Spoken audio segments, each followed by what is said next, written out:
সম্মানিত দর্শক শ্রোতা, দূরে এবং কাছে, দেশে এবং বিদেশে যে যেখান থেকে দেখছেন, আপনাদের সকলকে জানাই আন্তরিক শুভেচ্ছা এবং মোবারকবাদ। মনে বড় দুঃখ নিয়ে আজ আপনাদের সম্মুখে উপস্থিত হয়েছি। আমাদের ২৬ তারিখ ঢাকা জনসভার পরে আমাদের একজন ভাই, তাকে পূর্ব পরিকল্পিতভাবে মাওলানা রইসুদ্দিনকে এই ঘাতক দলের মানুষেরা তাকে হত্যা করেছে।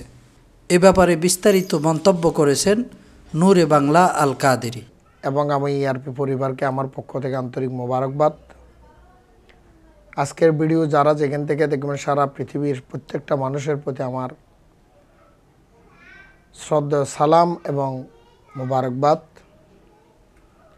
আপনি যে প্রশ্নটা আমার কাছে করেছেন, এখন বর্তমান আপনারা সোশ্যাল মিডিয়ার মধ্যে দেখতেছেন যে বাংলাদেশ ইসলামী ছাত্র সেনার সাবেক মহানগরের ঢাকার সম্মানিত সভাপতি, বিশিষ্ট আলেমে দ্বীন জননেতা হযরত মাওলানা রইসুদ্দিন সাহেবকে যে হত্যা করেছেন, তারা একটা হত্যা তো করছে, হত্যার পাশাপাশি তারা এমন একটা মিথ্যা অপবাদ রটাইয়া দিলেন, যে মিথ্যা অপবাদ রটানোর কারণেই তারকে পূর্বজের ধরে, এটা বাস্তব, সেটা জাতীয় জানে, আপনারাও দেখেছেন, সোশ্যাল মিডিয়ার মধ্যে এটার প্রমাণ আছে। এটা কোনো বলৎকারের মামলায় তাকে মারা হয় নাই। এই মিথ্যে ইস্যু করে আহলে সুন্নাত ওয়াল জামাতের একজন নির্ভীক সৈনিককে দুনিয়া থেকে বিদায় নেওয়ার জন্য, করে দেওয়ার জন্য পূর্ব পরিকল্পিতভাবে তাকে হত্যা করেছেন।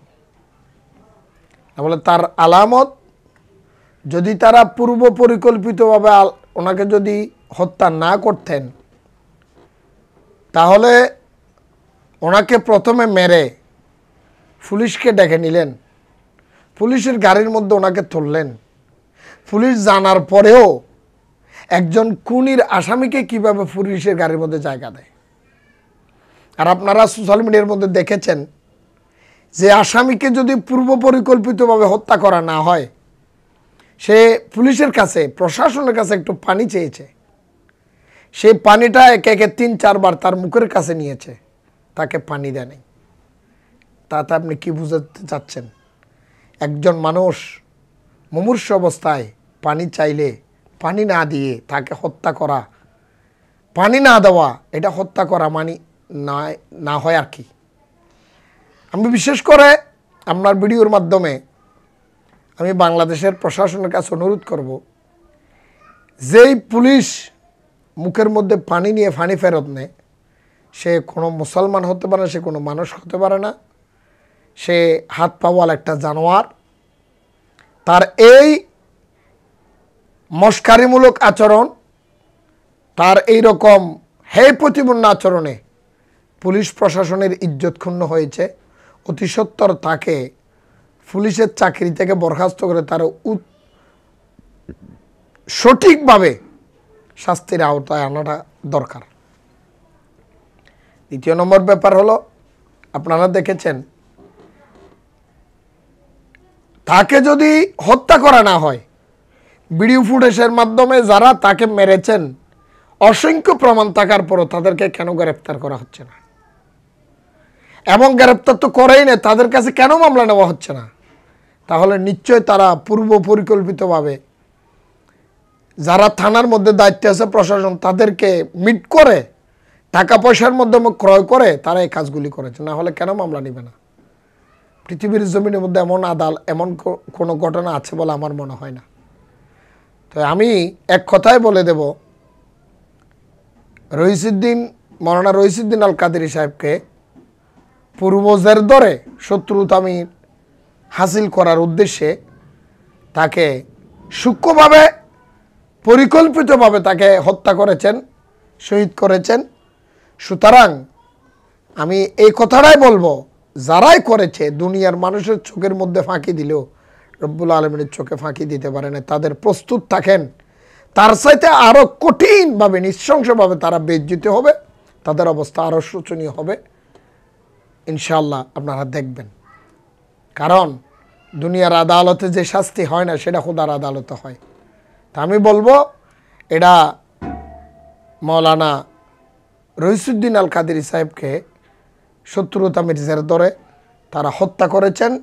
এই হত্যার বিচার হবেই হবে ইনশাআল্লাহ। আমরা আশাবাদী রব্বুল আলমীর দরবারে বিচার রাখলাম।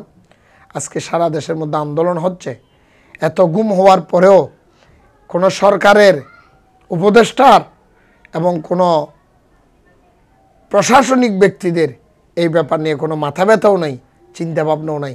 তারা হীনমন্যতা কাজ করতেছেন। এটা দিয়ে বুঝতে পারলাম এটা পরিকল্পিতভাবে তাকে হত্যা করা হয়েছে। আমরা সেই হত্যার বিচার জোর দাবি জানাই। অতি সত্য সেটা আমরা বিচার পাবো বলে আশা রাখি। তারা যারাই রইসুদ্দিন সাহেবকে হত্যা করেছেন তারা নিশ্চয়ই যারা ওই এলাকার থানা আছে তাদেরকে তারা মিট করেছেন। না হয় থানার পুলিশ বারবার তাকে পানি দিতে যে পানি কেন দিলেন না? মুমূর্ষু অবস্থায় হাসপাতালে না নিয়ে তাকে কেন থানা নিয়ে গেলেন? এখানে আপনি বলতে পারেন আমরা মামলা রুজু করার জন্য নিছি। আচ্ছা, মামলা রুজু করার জন্য থানা নিলে 4 ঘন্টা কেন বসায় রাখলেন? 4 ঘন্টা পর্যন্ত বসায় রেখে তাকে ডাক্তারখানায় নেওয়ার পরে ডাক্তার তাকে ভালো চিকিৎসা দিল না কেন? শুধু বেতার বড়ি কেন দিলেন? সেই মরে যায় কেমন ডাক্তারের কাছে তারা নিলেন? ডাক্তারকে একজন মানুষের শরীর থেকে পা পর্যন্ত দেখার পরে কি সে অ্যানালাইজ করতে পারেন এই মানুষটার কী অবস্থার মধ্যে আছে? এক কথায় তারা যারা খুন করেছে তারা প্রশাসনের কিছু ব্যক্তি সহ তারা পরিকল্পিতভাবে স্বইচ্ছায় ইচ্ছাকৃতভাবে তাকে হত্যা করেছেন। থানায় আসামি গেলে কোনো আসামিকে পুলিশ অথবা পাবলিক টর্চার করলে তার কি চিকিৎসা হওয়া কি উচিত? এটা তো উচিত তো বড় কথা নয়, এটা তো সরকারি আইনেই যে কোনো রুগী যখন আসামিদেরকে জেলখানার মধ্যে দেওয়া হয়, জেল হাজতে দেওয়া হয়, জেল হাজতে ঢুকানোর আগে ওই আসামিটা আমার জানা মতে, আমরাও তো জেলে গিয়েছি, আমরা দেখেছি মাথা থেকে পা পর্যন্ত চেক আপ করা হয়। যদি ন্যূনতম কোনো রকমের দুর্বল পাওয়া যায়, আঘাত পাওয়া যায়, ক্ষত পাওয়া যায়, তাকে জেলখানায় তারা গ্রহণ করে না, বলে এটা চিকিৎসা করে আমাদেরকে দিতে হবে। কারণ জেলখানার মধ্যে এই দায়িত্ব আমরা নিতে পারবো না।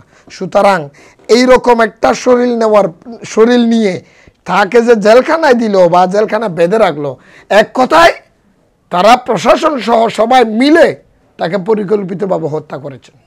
যার কারণে তাদের যা মন চায় আইনের তোয়াক্কা না করে যেই রকম মন চায়, যত রকমের টর্চার আছে, যত রকমের আঘাত আছে, যত রকমের হীনমন্যতা আছে তার সাথে ব্যবহার করা হয় না। যেটা আপনি শুনেছেন আশা করি এটাও মিথ্যা কথা নয়।